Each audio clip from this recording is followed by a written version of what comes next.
яғни гаражға қақпа жасайын деп отырмыз, иншаллах. Өтір нүктесіне де иншаллах көрсетуге әрекет етеміз. Угольнигіміз мынаған отырады ғой, тасқа. Кейбір ағаштар 2-3 сантиметрге бел беріп тұруы мүмкін қисайып. Және профильді труба 40-40 мм жетеді. Мынаны тек көрсету үшін істеп қойылған. Жалпы мына угольник пен ана угольник бір-біріне параллель жату керек. Топсаның өзінде істелу керек болған шаруалар бар. Ол үшін топсаға. Ассаламу алейкум рахматуллахи баракатуху. Ардақты мұсылман қауымы, қалайсыздар, амансыздар ма? Денсаулықтарыңыз жақсы ма? Біздің келесі видео көлік жай қақпасына байланысты болады. Яғни гаражға қақпа жасайын деп отырмыз, иншаллах. Соның жұмыстарын толығымен көрсетуге әрекет етеміз. Бұл көлік жай қақпасының жартылай толық нұсқасы деген тақырыпта болады, иншаллах. Яғни өтір нүктесіне де иншаллах көрсетуге әрекет етеміз. Байқаусыздар, көлік жайдың қақпасы өте үлкен екен. Размері 2,50-ге, биіктігі 2 метр 50 сантиметр мен ені 3 метр 10 сантиметрге тең болып тұр. Қақпа жасамас бұрын ең алдымен өлшемін шығарып алу керек болады. Әне өлшем шығаратында көп ондай сөз жоқ, иншаллах. Өлшем шығарған кезде екі тұсынан да өлшейміз, яғни астында өлшейміз, үстінде өлшейміз. Мысал үшін астыны өлшегенде 3 метр 9 сантиметр болатын болса, үсті 3 метр 11 сантиметр болып 2 сантиметр ойнайтын болса, біз минималды өлшемді аламыз. Яғни 3 метр 9 сантиметрді біз негізгі өлшем қылып аламыз. Қақпаға келген кезде ең алдымен мынада енді арасына бетон құйылмаған ғой. Сондай бетон құятын тұстарын бір-бір қатар қара жіберген жақсы. Себебі угольнигіміз мынаған отырады ғой, тасқа. Мынаған отыратын кезде мынандай 3-4 сантиметр қыр болады. Соны есепке алғандарыңыз жақсы болады. Жалпы ондай қыр болатын болса, оны алдын ала темірмен шаптырып тастайсыздар. Себебі угольник мына бетонға да мынағанда жақсылап отыруы керек. Ал егер сіз угольникті мына бетонға отырсаңыз, шаппай отырғызсаңыз, онда мына тасқа уже отырмай кетеді. Қиғаштап кетуі мүмкін. Сол жағдайды қарастырасыз. Екіншіден, үстінде тұрған ағашты қарайсыздар. Биіктігін өлшеген кезде кейбір ағаштар 2-3 сантиметрге бел беріп тұруы мүмкін қисайып. Сол кезде екі шетінен өлшем алған кезде, апарып салған кезде ортадағы өлшем басқа көрсетіп, рамка бармай қалуы ықтимал, Алла сақтасын. Соңында есепке аласыздар. Тағы қандай мәселе? Пока өлшеудегі білу керек мәселелер осы деп ойлаймын. Тағы еске келіп жатса, басқа процестерінде айтып өтетін боламын, иншаллах. Біздің кезекте ені 3 метр 10 сантиметрге тең болды. Биіктігі мына тұсы 2 метр 47 сантиметр, мына тұсы 2 метр 45 сантиметр. Яғни біз айтып өткендей 2 метр 45-ті минималды өлшемді аламыз. Сол арқылы иншаллах қақпамызды бастаймыз.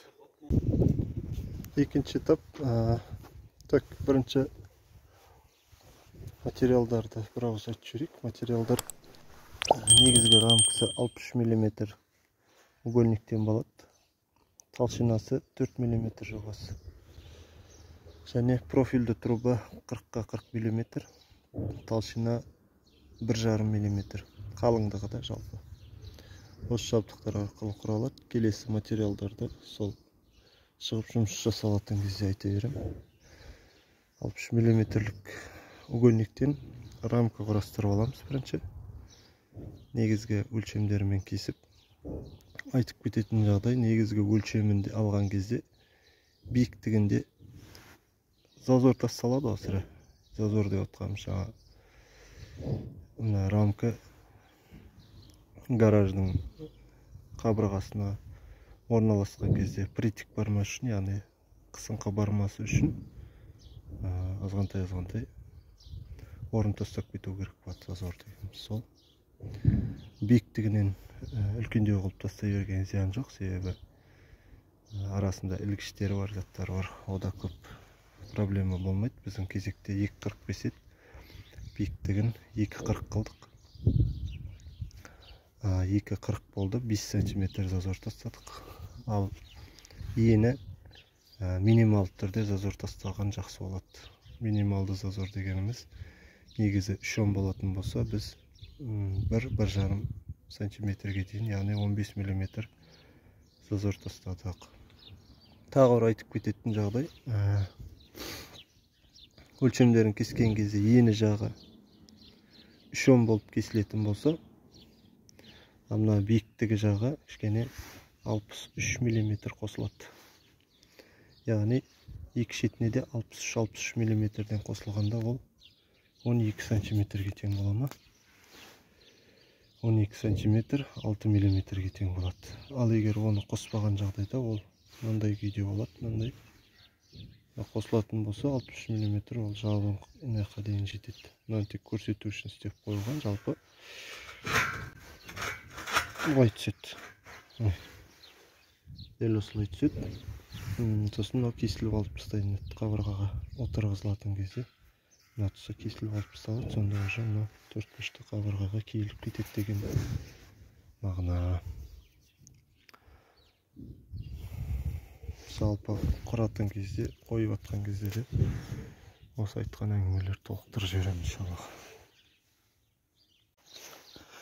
Так, рамкамыз диагоналданды. Диагоналдап приходко ұстатып койдук. Рамка диагоналдаганда мына астыңгы точкасы бар, сол, сосын мына кыры тип турганына көз жеткизүү керек. Сосын мына угольник пен мына угольниктин деңгээи бирдей болуп туруу керек. Яғни көтөрүлүп те кетпөө керек, түсүп те кетпөө керек да. Так, сосын мына шети бирдей болуп туруу керек, байкапсыздарбы? Сол 3 эреже сакталатын болсо, иншаллах диагоналдың да дұрыс шығуына сол себеп болады. Жаңа айткандай, осына шетін ұзындау қылып алып жібердік. Мынау кесіліп алып тастаған кезде мынау тастың размері болып шығады. Приходтағанда мына тұсынан және де астыңғы тұсынан приходталады. Бірінші диагоналдамас бұрын мына тұсынан приходталып диагоналын қарайсыздар ғой. Сол кезде мына тұсын приходтайсыз. Төрт жағында бірдей приходтап аласыз. Мынаны приходтағаннан түгел айналдырып сваркілеп тастамайсыздар. Олай болатын болса, мына диагоналы сварканы дәнекерлеген кезде тартып кетеді, сосын диагонал қашып кетеді. Так, таңжат айтылу керек еді. Әзірге осы.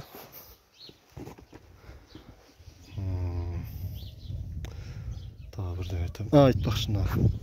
Приходтағанда сірә стеліне береді, бірақ әбден сваркаға отырайын деп атқан кезде бер жақта жерге істелетін болса да, егер мына угольник пен ана угольник бір-біріне параллель жату керек. Яғни ар жағы түсіп кетеді, немесе мына көтеріліп кетеді, бүйтіп қисық жатады да рамка. Олай қалдырмау керек. Байқап қараңыздар. Мынада да сондай қисықтық бар шығар. Білмеймін. Соны қарап алу керек, себебі сваркілеген кезде рамка солай қисық жиналса ол болмайды уже. Біздің кезекте осы угылға немесе арғы угылға ма ағаш қою керек еді негізінде. Солай шығар деп ойлап отырмын. Сол арқылар. Айтпақшы жігіттеріне, рамка құрастырған кезде бүтін угольник болады. Бүтін угольниктен бір енін, бір биіктігін, бір ені кесіледі бұлайынан.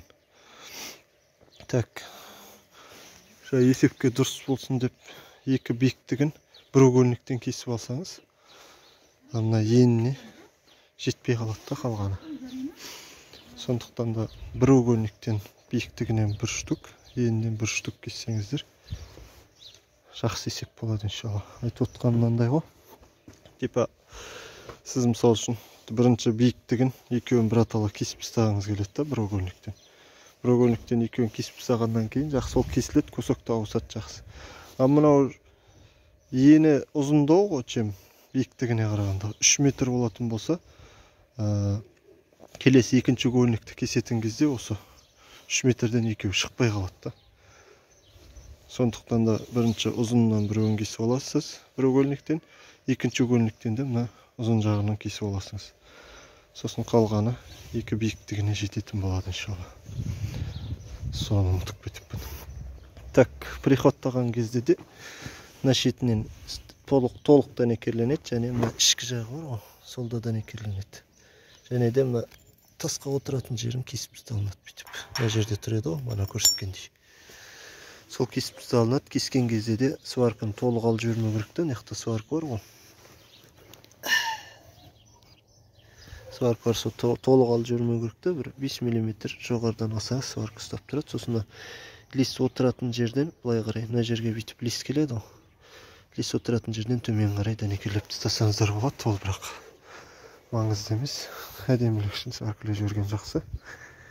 Енді ішкі рамкілерін құрастырып бастаймыз бұйырса. Аллах береке берсін. Так, сыртқы рамкасын болдық, енді ішкі рамкасының жұмыстарын бастап жатырмыз. Сол үшін ішкі рамкасының ішін профилін кесіп аламыз. Сол мына ішіндегі размер бар ғой. Содан 1,5 см кем алдық, яғни 15 мм. Мына шетімен төбегідегі сондай бөлігімен 15 мм кем, 1,5 см. Және топсаны сваркілемес бұрын. Топсаның өзінде істелу керек болған шаруалар бар. Ол үшін топсаға осындай 8 мм-лік сымды дәнекерлейміз. Және дәнекерлеп болғаннан кейін шлактарын тазалап, мына керек емес бөліктерінен кесіп тастаймыз. Мына арасы алынады, яғни топсаның қатты шетіне тақап сваркілеудің қажеті жоқ. 1 см, яғынан ортасынан бері қарай 1 см дәнекерленсе жеткілікті болады.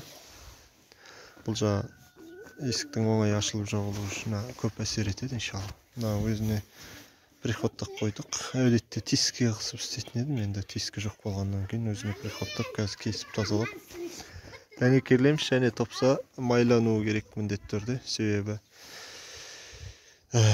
дәнекерлеген кезде мына бөлігін ұрған кезде мына массасы бар ғой, массасы мынаның ішімен өтіп, ішіне приходталып жабысып қалуы мүмкін. Сол кезде ашып жапқанда топсалар приходталған жері ауыр болып қалады. Яғни топсаның іші бар ғой, мамка папкасы бір-біріне дәнекерленіп қалады. Сосын ол сығып қатты ашылмай қалуы мүмкін. Сол шаруа енді бұйырса осыны дайындап рамкасына. Мына рамканы ішін толықтай біреулер жинап алады ғой. Бізде олай емес. Бізде бірінші осы бөлігін дәнекерлеп, топсасына ұстатып аламыз, ашып жабуға оңай болады, майлауға, азат етуге оңай болады. Содан әбден осы оңай ашылып жабылғаннан кейін ортасын осыған подгонять етіп жасалады. Так, топса қою процесіндеміз. Ең қызықты жері осы жер ғой жалпы. Топсалар бір-біріне бүйтіп тік орналасу керек та, бүйтіп қапталдан қарап тұрғанда байқауатсыздар ма? Мына бергі топса кішкене басы былай қиғаштап кеткенде. Ең бірінші шарт. Наглаз қарайтын болсаң осыған көз жеткізу керек. Немесе осындай ауысып отқан профильдер бар. Соны қапталына қойып та қарап отатындар бар. Ұзын профильді былайынан жатқызады. Тигізген кезде топсалардың қисық түзуі көрінеді екен. Әркім әртүрлі қояды, жалпы мен осылай қоямын. Шетіндегі профиль бар ғой. Соны өзім бөлек қойып аламын. Себебі бұл қазір топсаны оңтайлы түсті ма, түспеді ма, соны тексеруге жақсы. Ашып жапқанда оңай болады, майлағанда оңай болады деген сияқты. Өзінен кесілген өгөлнекті зазорға қойып қойдық. 4 мм-дей зазор бар, 5 мм-дей. Сосын мына профиль дәнекерлегенге астыңғы бөлігі көбірек ашық тұрған жақсы. Қақпаның астыңғы бөлігі ғой, сода зазор көбірек бола берген жақсы. Мысалы үшін 1,5 барлық общей сложности 1,5 см қойылған болса, 1 см ұшаққа үстіне 5 мм қалдыруға болады. Себебі арат түре келген кезде ол үстіне қарай жылжу мүмкін емес қой. Отырса астына отырады, сондықтан яқта көп зазоры бола берген жақсы иншаллах. Бұл зазор топса жалпы иншаллах 1 см-ден пока приходқа алынып тұр ғой. Қазір приходқа алынып тұрған күйде мыналарды алып тастаймыз да, мынаны ашып жабамыз. Сол кезде егер топса қисық дәнекерленген болса, приходта тұрған себепті ашып жапқан кезде топса көзіне түзеу жағына қарай түзеу болады деген ойдамын өзім жалпы. Сөйтіп істеліп жатыр, бәрі де жаман емес. Сосын егер қатып қалып жатқан жағдайда ашып ішін бірінші өшіріп майлап көреміз. Ол болмаған жағдайда мына папкасы бар ғой, шығып тұратын шүмегі. Соның басын домалақтап қайрап көреміз. Ол да вариант болмай жатса, сол шүмегінен 1 сантиметрдей кем кесіп тастаймыз. Сонда иншаллах осы 3 тәсілден кейін бұл жақсы ашылып жабылып тұрады. Топсаға қатысты мәселелер осы. Сосын топсаны дәнекерлегенде бар ғой, мынандай кейбіреулер бар, сынбасын деп үлкен қылып суаркілейді, ол қажет емес. Профиль жұқа, сондықтан мынандай жіп-жіңішке қылып сызып бір тартып жіберу керек. Болды, сол жеткілікті иншаллах, екі шетінен де. Жаңа үстіне құя береді, сынып қалады ғой деп, ол мына темір жұқа болғаннан қызады, ол қызғасын, ол свойствосын жоғалтады. Сосын ол уже сынуына сол себеп болады қайта. Сварка қойдың ба, бет сызып детіп сызып бір сваркілеп тастайсың, сол жеткілікті иншаллах. Наоборот деген зат иншаллах. Сварканың затымен күштілігімен салыстырғанда жеңіл зат қой жалпы, былай адамға ауыр болғанмен. Сондықтан да сол жеткілікті болады. Достар, қақпаның бірінші бөлімі деп осыны бөлсек болады. Жоқ, нормально бәрі. Бірінші бөлімі деп бөлсек болады осыны, себебі технический жағдайларға байланысты бөліп салайық. Егер осы видео ұнаған болса, өзіңіздің WhatsApp желілерде жаңа дәнекерлеушілер отыратын чаттарда бөліссеңіздер болады. Адамдар пайдалансын енді. Үйреніп жүрген жігіттерге жіберсеңіздер де болады иншаллах. Аллах субхана тағала барлықтарыңыздың істеп жатқан істеріңізге береке берсін. Ассаламу алейкум ва рахматуллахи ва баракатуху.